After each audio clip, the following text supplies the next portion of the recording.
you are, a little bit about yourself.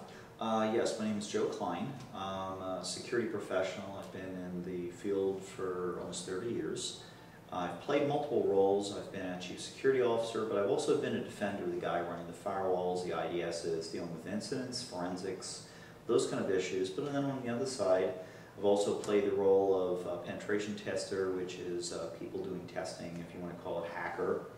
Actually testing networking technologies. I was actually interested in IPv6 because Jim Bound mentioned it to me at a meeting and said, look, we need somebody to look critically at the security of IPv6 to see if we could improve it before it's fully deployed. So for the last 8 to 10 years, I've been seriously looking at IPv6, be it the RFCs, the standards that vendors deploy, the vendors' products, operational deployment, techniques and technologies that have to be deployed, processes that need to change, and also looking at compliance.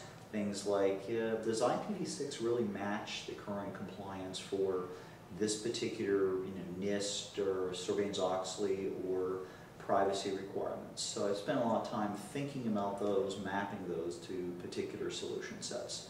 Very nice. So what was your presentation about today?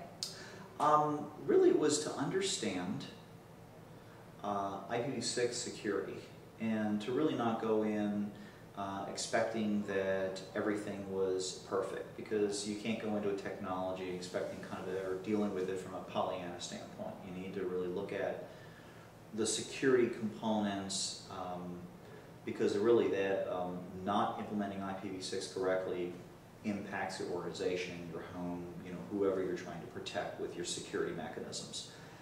We discussed IPv6 and some of the attack tools and some of the attack strategies, be it advanced persistent threats using tunnels, which we've seen, specific malware that uses IPv6 or can use IPv6.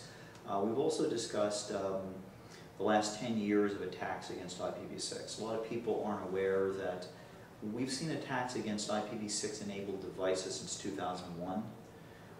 Which include things like attacking the device directly through a tunnel. We've seen malware, we've seen viruses that have used Trojan horses, we've seen covert channel discussions that have been published and tools published in that, and then some of the discussions of things like BitTorrent that automatically enables IPv6 without you knowing it, which then turned into a covert channel.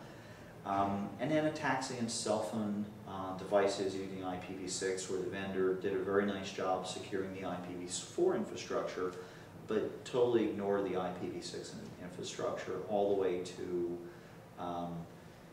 today's kind of issues that are taking place, which is malware trying to attempt to use IPv6.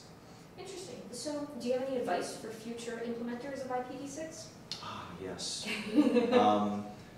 Read the documentation, talk to your vendors, question and test a lot of the products you're using during your migration, during your deployment of IPv6.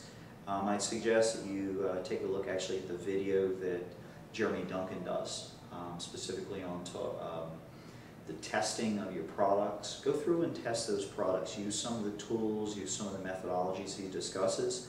You'll find a lot of vendors who may have done a great job implementing one thing, but have totally forgot something else that impacts your organization. And that's really where a lot of the security holes come in. Also look at your compliance, ensure if you have a specific compliance, how does IPv6 match to your compliance? Are your auditors actually checking for those compliance issues? Ensure that your processes are changed, because there's particular things. Now the device can have more than one address. Now that devices can generate their own addresses, how do you manage that? That's a process change that we've not seen. How do you, for your network management tools, how do they connect into IPv6 and how are they secured?